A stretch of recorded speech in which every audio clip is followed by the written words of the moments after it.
Disappointed. Disappointed. Very disappointed. Very disappointed.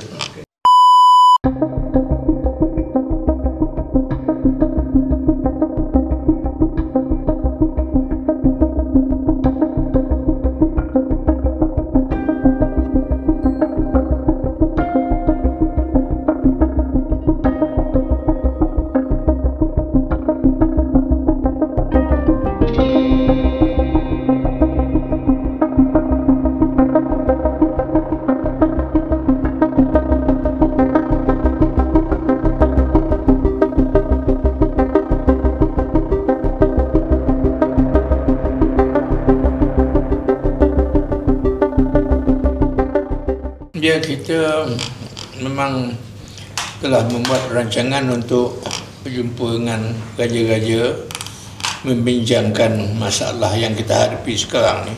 Tengok apa pandangan dia orang. Kita minta dapat dia bawa kepada majlis raja-raja supaya satu tindakan yang arif dapat diambil oleh majlisnya. Itu yang kita nak jumpa ni. Disappointed. Disappointed. Very disappointed. Very disappointed. Okay. Something has to be done. So we plan to do few things. Nak jumpa majlis raja-raja dan sebagainya. You know, among other things lah. Yeah.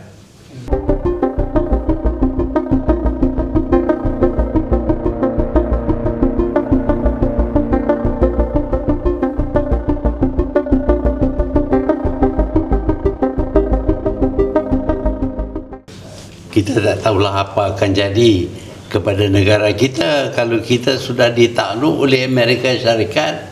Apakah perlembagaan negara kita ini masih kekal?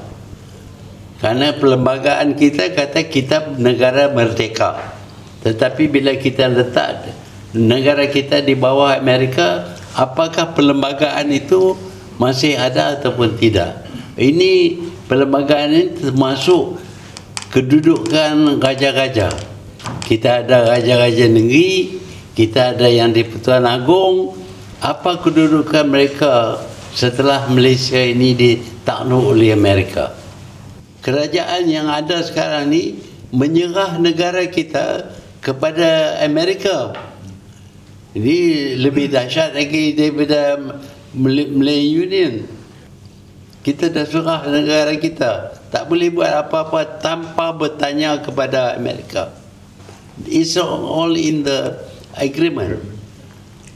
Bukan agreement yang panjang. Agreement yang panjang dia bagilah sebenarnya benda-benda yang kita mesti buat untuk Amerika. Bukan Amerika buat untuk kita. Apa yang dia buat untuk kita? Cuma dia kurang tarif rate daripada 25% turun 19%. 6%.